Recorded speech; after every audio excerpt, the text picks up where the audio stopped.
Race number 2, 2016, gets underway now, so we're going to have another 10 minutes of high-energy qual here. Yeah, after coming off injury, to get back in the car at Clipsal was just unbelievable. Oh, big moment, a massive moment into the wall, out of business for Chaz Mostert. Feeling to start with, but to be competitive straight out the gate was another thing.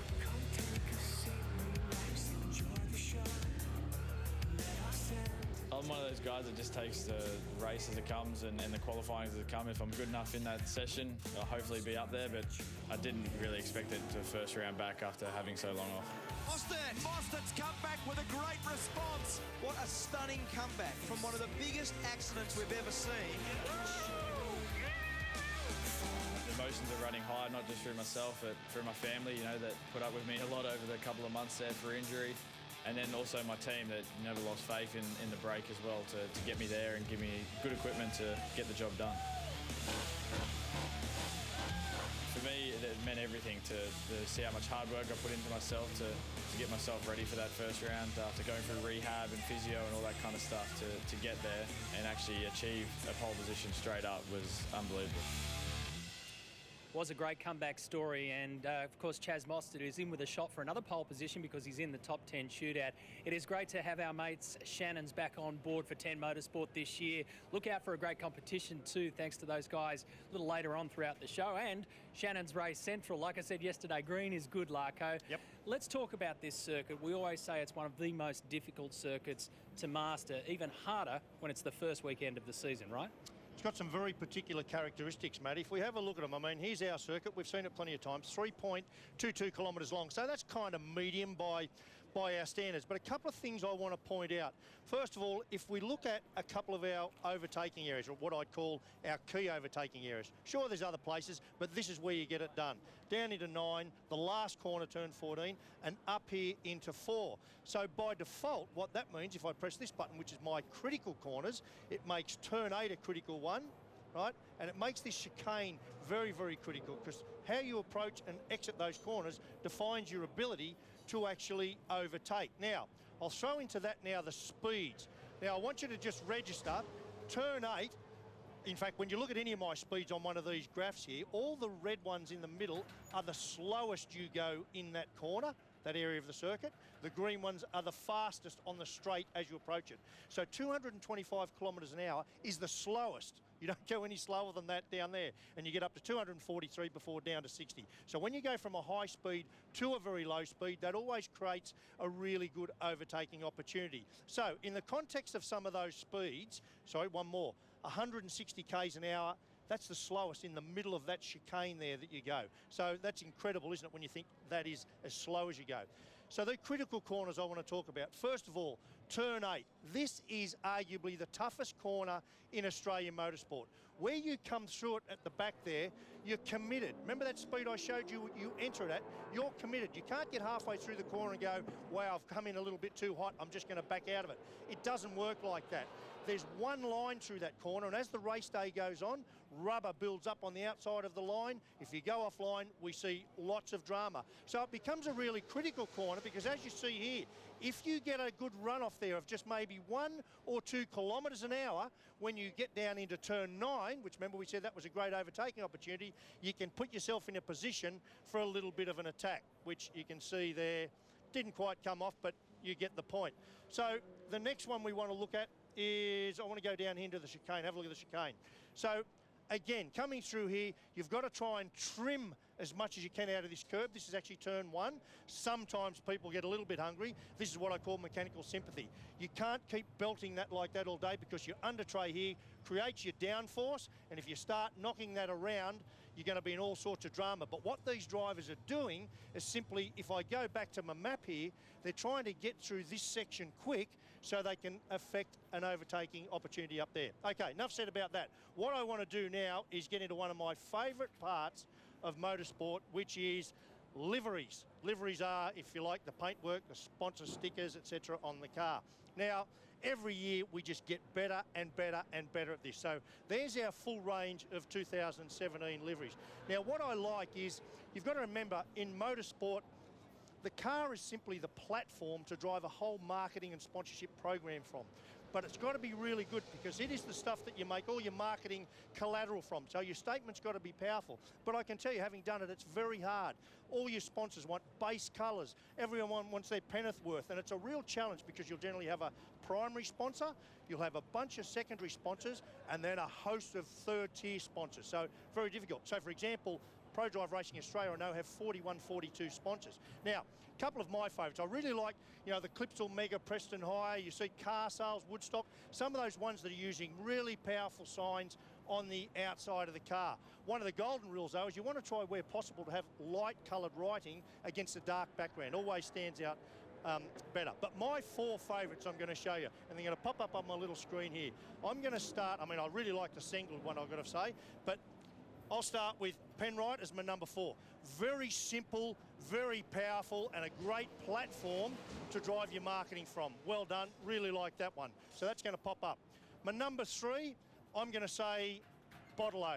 Again, great use of base colour. They've had to integrate some other sponsors, very difficult to do, but that thing stands out. You will not miss it on the track. I like it. Next one, this could have been up higher. This is one of those ones that's kind of polarising people. When you see this thing in the flesh, the light blue flat colour, or the dark blue flat colour, is really outstanding. But for me, they didn't quite use enough of the Holden HRT thing. And my favourite, without doubt, I love this. The Mobil 1 HSV car, the Walkinshaw car. They're very cleverly incorporated sponsors that would make you think that is still Holden Racing Team. Very Brock-esque, very powerful. So look, they're just my couple of top picks. Jump on the Twitter. We're keen to see, doesn't matter what I think, we're keen to see what you think. Put your favourite one on there and we'll let you know how we go tomorrow, who comes out on top. Use the hashtag 2017 livery and 10 Sport TV. All of those cars, by the way, will feature in what's coming up, the top 10 shootout. Your favourite? Yeah, I'm kind of with you. I'll also go the DJR Penske. I like that one as well. Yeah, so I'd like to see it a bit more powerful on the side there. The bonnet looks great on that car.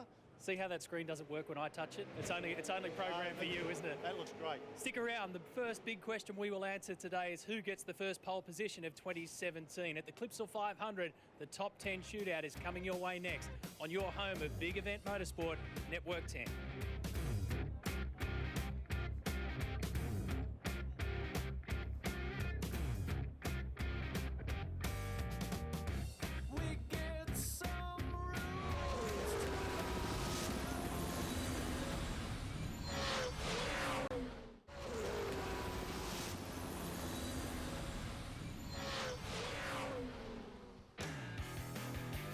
We're in Adelaide, South Australia, the capital of this fine state. Beautiful conditions down here, and the Supercars Championship for 2017, brought to you by Virgin Australia, is alive and well for another big, bright year. 26 races, more than 6,000 kilometres to come, and we're very much looking forward to the first of our 26 races this afternoon. Before that, though, a top 10 shootout, and what a star-studded lineup it is. First car to roll down the pit lane, David Reynolds. He's in the Erebus Penrite Racing Holden Commodore. This is a brand new car for David. And our racetrack destination this afternoon, thanks to Virgin Australia on the departures board here. This is a tricky little racetrack. Slowly but surely beginning to rubber up. Reasonably hard on tyres, certainly very hard on suspension across the top of the curbs, and pretty tough on brakes as well. The longest straight where you have wide open throttle is just a little over 500 metres around here, and it gives you some indication of how busy the lap is. It's about 140 kilometres an hour as an average speed for 14 turns, 3.2 kilometres around here, and genuinely 2 or 3 very good passing spots, and you can extend that to 4 or 5 on a very good day. Typically here, the racing over the years has been very good. Supercars have been coming here since 1999. And it is a perfect place to race, right on the edge of the city precinct, surrounded by cafes, pubs, bars, restaurants, beautiful parklands. And so far, we've had 3 practice sessions and 1 qualifying session. And early in the weekend, the Red Bull Holden Racing Team and reigning champion Shane Van Gisbergen's really had a battle on his hands to try and get this car to work to his satisfaction. Slowly but surely, they've trimmed it up. It's working beautifully now, and he's been very fast. And a big story so far in 2017 is Shell, V-Power Racing, Scott McLaughlin, Ludo Lacroix. Those guys are on the money. Rick Kelly has jumped out of the box very quick in the Sengled Racing Nissan Altima as well. He's He's been fast here before. He's been a Clipsal 500 winner, and he's very, very quick. And this man on screen, Jamie Whincup, 4 Clipsal 500 victories over the years for 10 race wins. That car has been extremely quick as well. Here's the lineup of those that you'll see. It'll begin from the bottom, working up through David Reynolds, Cam Waters, second year in a row for him in a top 10 shootout. Then Mark Winterbottom, Jamie Whincup, Fabian Coulthard, Chaz Mostert, James Courtney, Rick Kelly, Scotty McLaughlin, and Shane Van Gisbergen. The extraordinary part of the story after yesterday's qualifying, the top 2 were separated by 1/10,000th of a second. The top 18 cars by just half a second. And as I said before, the first man to roll out here in the Erebus Penrite Racing Holden Commodore, which is a brand spanking, beautiful new car. I wandered around it yesterday. He achieved a time of 1 minute 20.1. Never had a podium at this location. Team owner Betty Klemenko, Erebus Motorsport, Daniel on her right. He's had a 5th placing here before. It's his 8th Clipsal 500. He finished strongly at the back end of 2016. Final race of the year, race number 29. He got on the podium for position number 3 to give us an extraordinary spread of champions and heroes that actually achieved a podium last year. It was quite remarkable. We had 15 of our 26 drivers that got onto the podium. So now the business of getting these new Dunlop tyres up to temperature, because this is not only a difficult art form for an individual driver, but nobody's done this yet with our new construction tyre, to understand how to get the most out of it for one single lap to determine the Armour All pole for our first race of 2017. It's welcome to my colleague Mark Scaife, who was a specialist at this business. Walk us through the protocols. The protocol is, you're a pioneer, Neil, aren't you? You have to arrive and understand how much grip you've got. Dave's doing a good job at the moment of warming those tyres and getting a feel for the grip level, but it's all about the innate skill. It's all about understanding when you get to turn 1, what the car feels like, what the steering weight is. There's Alistair McVeigh on the radio there, and understanding what grip level you've got is the key to the lap. Not overdoing it into turn 4 at Wakefield. There's Alistair there on the radio. And making sure that you get the front of the car in. The really critical thing at street circuits is to get the front of the car turned and make the apex. And he started the lap already. Stand by for a Dave Reynolds special. He's already achieved 7 Armour All poles in his supercars career. Power down was good off turn 14, starts the lap strongly. No evidence of sliding or wheel spin. Squirmed under brakes, missed the apex at 1 ever so slightly, didn't quite get it stopped. Sweeping on the exit of turn 3. You can see just how tricky it is to modulate the brake into turn 4. Now all the short shoot stuff in second gear. And this is about just being patient with your right foot. 6, straddling the curb. Yesterday, Van Gisbergen was in strife here at 7 and rotated over the top of the exit curb. And now that brief moment where you get to relax, 100% throttle, stop and think about sizing up turn 8. I wish we had a heart rate monitor for that one, because that's the bravest, wildest corner that we encounter for the year that we encounter. David said to me yesterday that the car was a little nervous and 8 was bothering him. So he said, no surprise, I'm not prepared to attack it just yet. So working in behind the pit paddock area now, coming up to the final corner, turn 14 on this racetrack. Gets it turned in. Used first gear to launch off the hairpin just to punch the car out of there. And Reynolds, not a bad time. Team applauds, 120.4829. Good job. So back to turn 1. And there's just a little bit of a wriggle under brakes in here, and you can see the push in the car. You can see the evidence of the understeer there. Didn't quite turn into his satisfaction. That's typical of not quite having the tyre temp up, or perhaps the balance wasn't quite right. David's on the line. It's Neil, mate. Nice job. Well done. A 24 is actually a pretty handsome lap. Well done.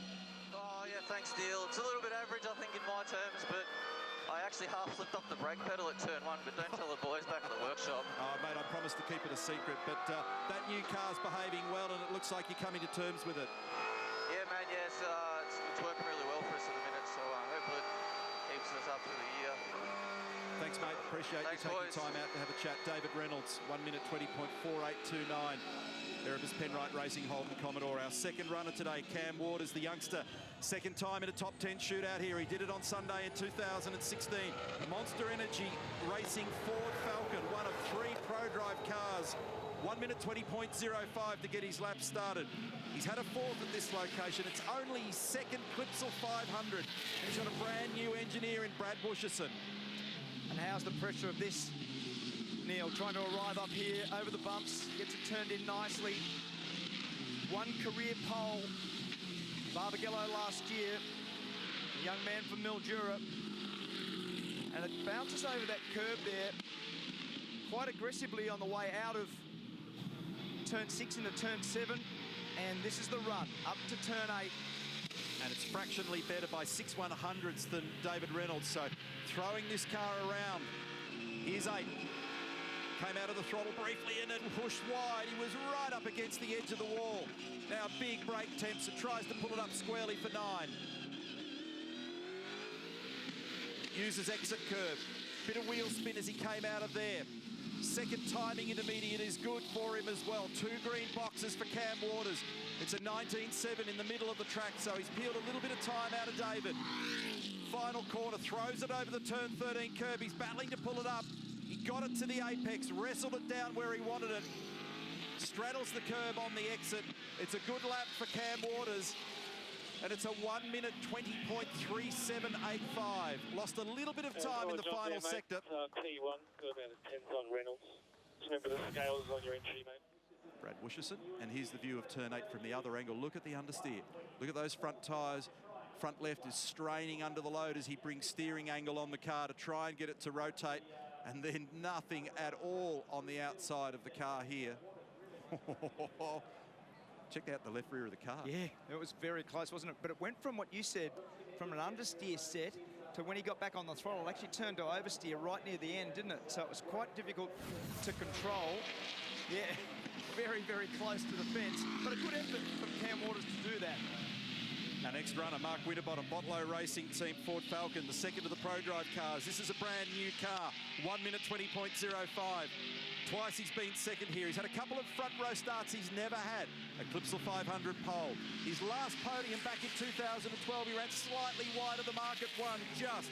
His 14th Clipsal 500, and also a new engineer combination with Brendan Hogan. Nice through turn 1 and 2. Nice flow from Frosty.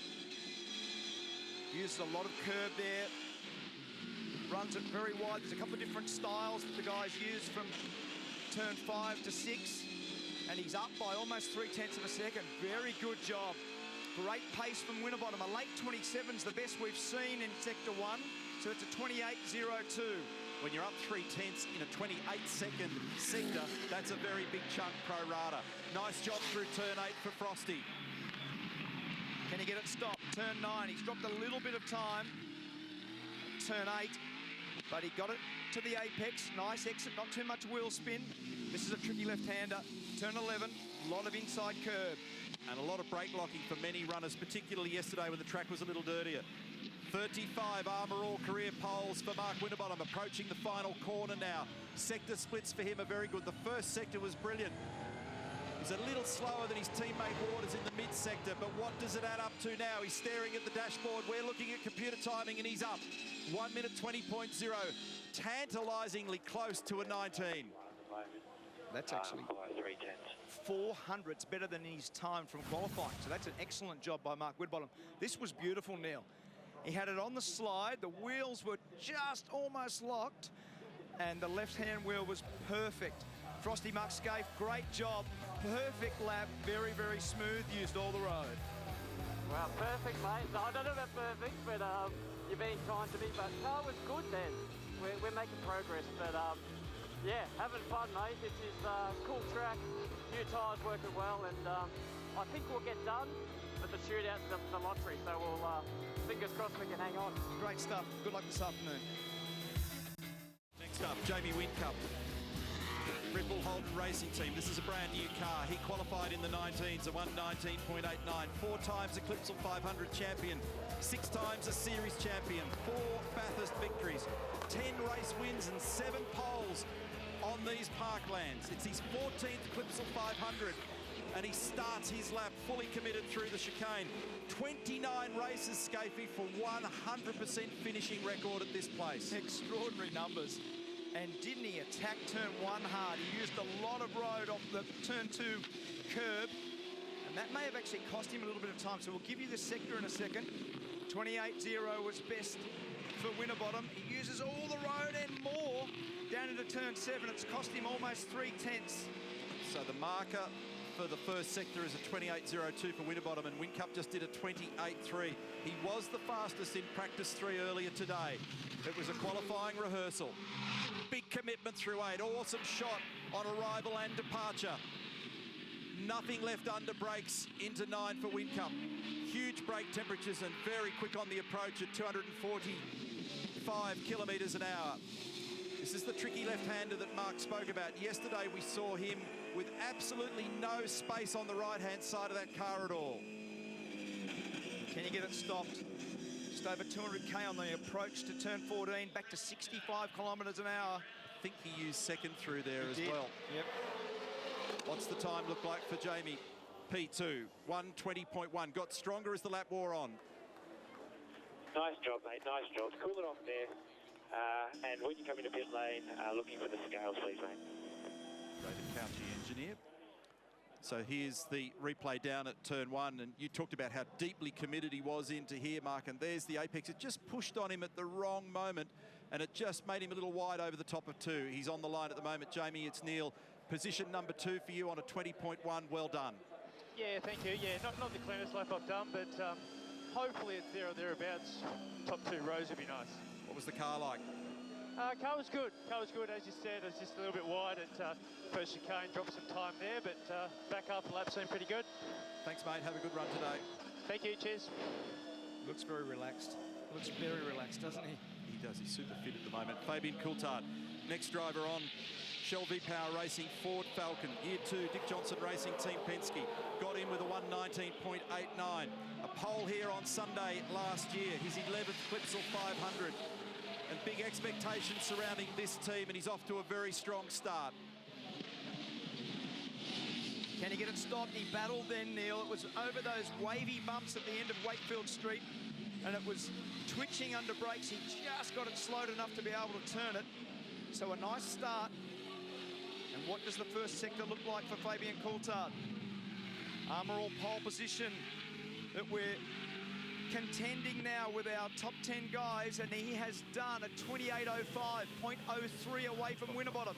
It's close. It is very close, only 300ths away, and a beautiful job there at turn 8, and that was the fastest. That's a 19.6, fastest second sector. He flowed the car absolutely beautifully. Remember, he's a left foot braker. That suits turn 8. It looked fabulous in the mid-sector, didn't it? It did have great mid-corner speed through 8. He's only got a couple of corners to run now, and the best sector 2 speed that we've seen of any driver. On the provisional pole at the moment is Mark Winterbottom. Fabian Coulthard is threatening. Couldn't quite get it where he wanted it at the final corner, but very close. It's Winterbottom, Whincup and Waters at the moment, and Coulthard now to the top. He cracks a 19, big time. 19.61. Phil Key does the commentary. It's a 19.61. Well done, boys. That's a number. Ludo lit up as well. Boy, that was strong in sectors 2 and 3. That car came on, and he's on the line. Fabian, it's Neil. Well done. That is a brilliant time in a shootout. No worries, boys. Pretty happy with the car. This Shell V-Power Racing team's been working very, very hard in the off-season, and it's all a credit to them. Gee, mate, it looked good at turn 8. The thing flowed through there beautifully, and we're watching your crew on screen. They're jumping for joy. Mate, they deserve to be. They've worked very, very hard, so, hopefully we can get it done in the race. Thanks, Fab. Well, that was maximum commitment, Neil. That was a beautiful job at turn 8. He's got 0.4 on Mark Winterbottom at the moment. Near enough to half a second. That's a fair number. Chaz Mostert is our next runner. He's going to take some beating with that number. He is. Super Cheap Auto Racing, Ford Falcon, the third of the Pro Drive cars. It's a 19.86 that got him in. He's got a new engineer, but he's a familiar face in Adam DeBore. As he lines up on the straight, 2017, 20 years of supercar racing for Super Cheap Auto. It's only his 4th Clipsal event. Pole here in race 2 in 2016. And remember his astonishing run for Armour All poles last year. He got 5 of them. He had a very, very big bounce off the curb at turn 2. He gathered it up. He was hard in the throttle, and he's actually up at this stage. He looked really aggressive in the braking area at turn 4. He uses all the road, and this is the fastest first sector for Mostert. A 27.93. First guy into the 27s. And what does he do now for turn 8? Check this out. This is bravery, commitment. Give you the next number in a second. 19.8. It's about 1.5 tenths slower than Coulthard in that sector, and it's nothing in it. But he had almost that 1/10 up in the first sector on Coulthard. So depending on how this 3rd sector plays out now, these two are going to be extremely close when he gets to the control line. They're watching micro sectors. Nathaniel Osborne is closest to camera. Adam DeBore is sitting down, probably not breathing at the moment. They've got great chemistry, these guys. They're watching it, Shell V-Power Racing. They're watching it Super Cheap. We're all watching for the number, and it's close, but not quite. A 1:19.8 for Mostert. That is exactly the same time as he did. With that lap. Just pull it all off, and obviously remember to stop at the scales on your way in. Exactly the same time as he did to get into the top 10 shootout. So anytime he can replicate that, that's an excellent job. Sensational performance in the first sector. Fastest car, 27.93. Lost a little bit in sector 2 and lost a little bit, 2 tenths in the braking area down into turn 9. James Courtney, car number 22 for Mobil 1 HSV Racing, the Holden Commodore. A 1:19.86 to get into the shootout. Working with engineer Terry Kerr as he did at the back end of last year twice. A Clipsal 500 winner. His 12th Clipsal event. He's had 3 race wins here for a couple of poles. That battle on Saturday last year here with Jamie Whincup was an industry highlight. Turn 1, nice. Absolutely hit the markers. Hasn't had a pole since 2015 at Homebush, but he's a dead-set street race specialist in terms of his commitment. Car works well on these sorts of circuits. Remember that incredible battle with Whincup last year. Just give you your first number. Timing intermediate 1 between turns 6 and 7. 28.04. He's right there. So Mostert's been the quickest in that sector at a 29.7. Coulthard, who's on provisional pole at the moment, was 28.05. So there's only 1/100th between Courtney and Coulthard. Look at that through 8. That rearward shot showing there was no space at all from the left rear to the concrete block. Turn 9, he hit the markers there. He's got a little bit of wheel spin on exit. It danced twice on him on the initial application and then a secondary slide. Used the apron on the exit of turn 11, and the mid-split Scapey is close, but about a 10th away from Coulthard. There's Fabian, top right of screen. Adrian Burgess, Ryan Walkinshaw, Terry Kerr, Mobil 1 HSV Racing. Control line now for Courtney, and P3. 1:19.9. That's still a very good lap. 3 drivers now in the 19s. That was a very nice lap. Okay, Slightly mate, down that was, sector 2 P3 at the moment. and 2 P3. tenths down in sector 3. But this is what you commented on. It was Looked good. beautifully positioned there. Almost no steering lock on also. Rode the bump nicely, and this was what you said. No road left at turn 8. So beautiful job. That is just beautiful car control, maximum commitment, and we always talk about risk versus reward. That's the highest risk you can take. Slowest mid-corner speed, I remind everybody, in turn 8, it's about 225 kilometres an hour. Dancing a tonne and a half of race car off your fingertips. Fantastic. Rick Kelly, car number 15, Sengled Racing, Nissan Altima. 1:19.86 as well to get in. 2007 Clipsal 500 winner. He's had a pole here. It's his 16th Clipsal. He's a veteran at the location with 20 top 10 finishes, and he's been quick all weekend in this car. He's had 8 career poles, and he has looked, from the time they've wheeled this car out, he has looked sensational. He was fastest at Sydney Motorsport Park for the official test day. and the car looks to be very well balanced and suits the new tyre. Using all the road again, Rick Kelly. Let's have a look at this first sector. Slightly down, 0.07. Had a little slide off the exit of 6, and then there was a momentary lock of the inside front into turn 7 as well. Turn 8 now. Using quite as much exit space as Courtney. And the split reflects it, so he's 0.4 down in the mid-sector on Coulthard. His first sector split, though, was right on the money. It was very close to the best we've seen. Into turn 11 now. And remember, although qualifying is always important, very long race this afternoon, so Rick Kelly using a sensible approach to this. He's not out of control, he's not throwing it around too hard, he's been pretty conservative. And this number will put Rick Kelly down in 6th position at this stage with 2 more runners. Is Todd Kelly looking on? Oh, mate, good job. Nice clean lap. P6 at the moment. P6. And that's what it was. It was a nice clean lap. George Commons, his engineer. Yeah, sorry, guys. So Rick apologised. He was nothing to apologise about. He's got a straight car and a fast car, and he's embedded right in the middle of the top 10 cars at the moment. Replay of him down here on the super slow-mo at 1. And he's actually given the tyres just a gentle brush down there. But understand that the drivers are turning in and pitching and sliding these cars from the best part of 70 or 80 metres out when they do that. It's a trajectory that they have to imagine to understand the slip angle of the tyre. Isn't that a cool shot on the exit of turn 11? Now this will be fireworks potentially, because yesterday Scott McLaughlin was quick in qualifying. There was nothing between he and Shane Van Gisbergen. Shell V Power Racing, it's a brand new Ford Falcon for Dick Johnson Racing Team Penske. He did a 1 minute 19.78 to get in. He's had 2 front row starts. It's only his 5th Clipsal 500. That epic battle in 2014 that brought that crowd to its feet. He's got a new team, a new engineer in Ludo, and he's got an astonishing record here, qualifying and finishing. Let's see what he can produce. Oh, that was massive over that curve. It was right out sideways. He was hard in the throttle. Shows the level of commitment from McLaughlin. He's had 17 career poles, the young Kiwi. And uses a lot of curb down there at turn 5. Slightly conservative on the exit so he can get back to the left-hand side of the road. We'll give you the first one now. 27.94.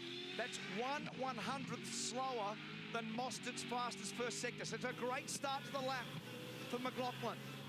And all but a carbon copy of his teammate Fabian Coulthard. Turn 8 now. Back in the throttle hard and had a little bit of oversteer on the exit, so McLaughlin throws it at the concrete wall down there, and the time reflects it. He's done a 19.5 in the mid-sector of the racetrack, the best we've seen so far. But he just locked the rears at turn 9. He ran wide. I reckon that may have cost him too much, Neil. So he lost 0.2 of a second. And in Ludo turn knows 9. it. Ludo's shaking his head. This is going to be a nail-biter to the wire. 1 corner remaining. He didn't get it turned in at 14. He missed the apex down there. Tried to force the speed. Coulthard's watching. This is going to be close. He drops in at 5. He lost a lot of time in the back sector. Good job, thank you. Good job. That was a mighty performance in Sector 2. And then the little break nip down into the hairpin, followed by the rush into the final corner, stung in the end. Scotty McLaughlin's on the phone. Hey, Scott, it's Neil. Well done. Wild lap, mate. Full commitment. Yeah, thanks. Yeah, just stuffed up into 9 there, so a bit disappointed. Yeah, the mid-sector time, though, was brilliant, mate. We saw you have that pinched moment down in there. What happened? Just too hungry? Yeah, just locked the rears just at the wrong moment, but yeah. Oh, well, that's how it goes. That's showbiz. Thanks, mate. Appreciate you chatting to us. Have a good run today. Thanks, cheers. He actually lost 0.6 of a second to Coulthard. 31.92 versus 32.53. So it's a massive loss in the last sector. Shane Van Gisbergen. Red Bull Holden Racing Team, a brand new Holden Commodore, the reigning Virgin Australia Supercars champion. Home by 1/10,000th of a second in quali. 1 minute 19.78. Clipsal champion of 2013. His 10th event here. He's had 3 Clipsal poles, 5 podiums, more Armour All poles last year than any other driver, more race wins last year than any other driver. Home in the championship by 200 points. 18 podiums from 29 races last year, Scapey. And his last pole was at Homebush last year, and we always talk about his affinity with street circuits. He was close to getting a curb hop at turn 1, then he used every bit of road over the turn 2 curb. He looks very impressive. The car looks very good. It's very accurate, and that's the number. It's the fastest first sector by a margin. Wow. 27.86. Now, what's he do for turn 8? He'll already know on his dash that he's up. Do you take the big risk and fire it in there, or do you slightly conserve? You don't slightly conserve. I don't think Shane Van Gisbergen's got that phraseology in his programming. Great numbers. Best sector we've seen in the first sector. Great job in the second sector to be super close to the guy that's on the provisional pole at the moment, Coulthard. Both squads are not daring to blink at the moment. Shell V Power Racing, Red Bull Holden Racing Team. This is going to be about a millimetre or two as they cross the control line. The reigning champion squares up, trying to get the car off the corner cleanly. And Van Gisbergen grabs another pole. A 1 minute 19.5. Pole for Holden, pole for Red Bull. And the champion picks up where he left off. What a sensational lap. Level of commitment from the time he turned the wheel at turn 1 and the way he was on the throttle off turn 2. There's Roland. Well done, Shane Van Gisbergen. Sensational job. First pole of 2017. Oh, man, that was pretty awesome. I knew it was going to be tight. I knew on the reference what I had to do, but, oh, man, that's pretty cool. So stoked. Thanks to our guys. Hopefully it goes good this afternoon. Yeah, all the best for this afternoon. That was a sensational lap. We're just watching vision of it now, but how's this? This was so close over the turn 2 curb, but he was hard in the throttle, Neil. And this one also, I love the way, and you said it before, it's not in his programming to conserve. He just attacks, doesn't he? It's great. It's great to watch. Two great drivers, two great teams, separated by 4/100ths of a second in a shootout. So he's looking at the reference, he's staring down at the dash, he looked at the number and he knew what he had to nail. How's the reaction? It means a lot. Grant McPherson, Mark Dutton, David Couchy, Jamie Whincup, they all applaud. Big emotion. Big one for the Kiwis, big one for Holden fans, and great for all of us to witness that shootout. How cool was that? 4/100ths of a second, the official margin between Shane Van Gisbergen and Fabian Coulthard. How's the Kiwis? How are they going? Qualifying record there for, and it's his own qualifying record actually. How's that? 19.57. So Van Gisbergen over Fabian Coulthard, and then Chaz Mostert and James Courtney. Row 2 start for them. Mark Winterbottom and Scotty McLaughlin out of positions 5 and 6. We've set the top 10 now. Whincup and Kelly, then Cam Waters and David Reynolds. So a great mix of personalities, cars, teams in our top 10. And that sets up a beautiful afternoon for us. 78 laps of racing around this track, 250 kilometres. This is going to be a special moment for Van Gisbergen. Let's soak it up. There is the turn about to...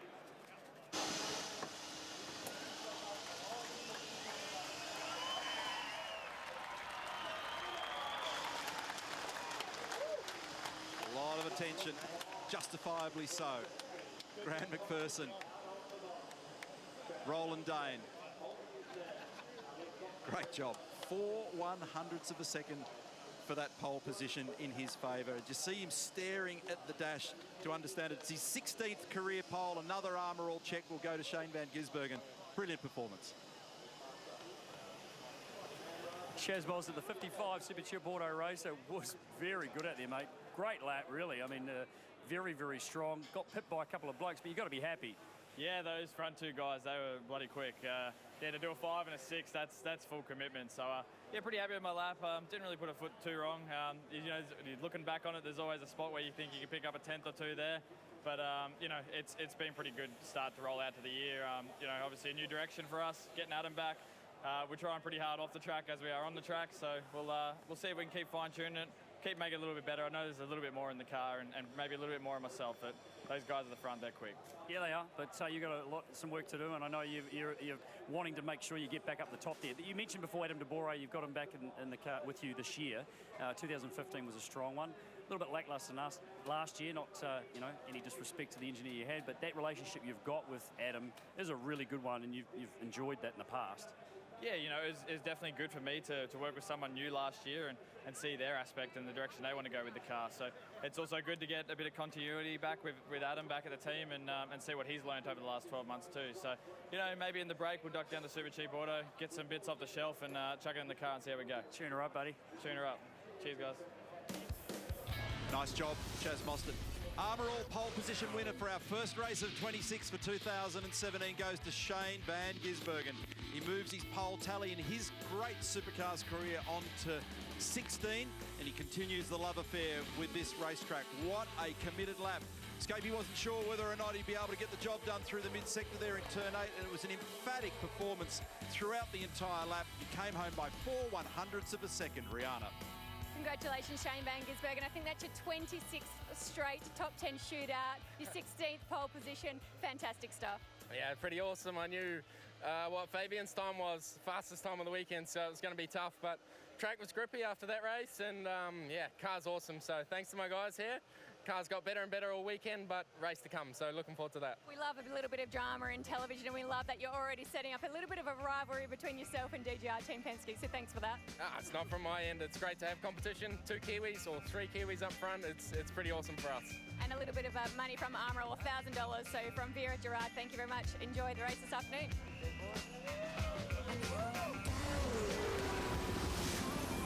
Highlights time now for the top 10.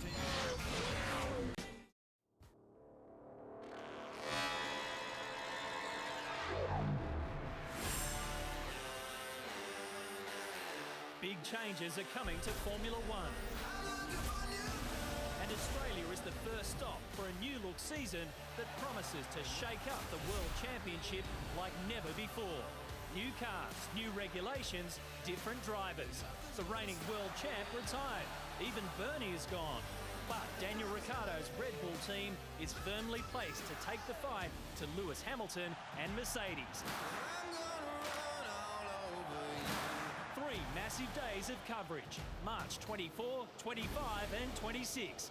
The 2017 Formula One Rolex Australian Grand Prix, live and in HD on 10. Cannot wait for the new look Formula One cars to come our way in a few weeks' time from Albert Park, live and free on 10. And somebody who has F1 experience in this pit lane and paddock is this lady, Simona Di Silvestro. A wealth of international experience, more than 60 races in the IndyCar Championship, and number 78 was the number that she used when she finished on the podium in Indy. She has signed a 3-year deal with Nissan Motorsport and Harvey Norman backing to become the first full-time female driver in our category in some 40 years. I caught up with Simona recently to find out what kind of mark she wants to leave in this championship.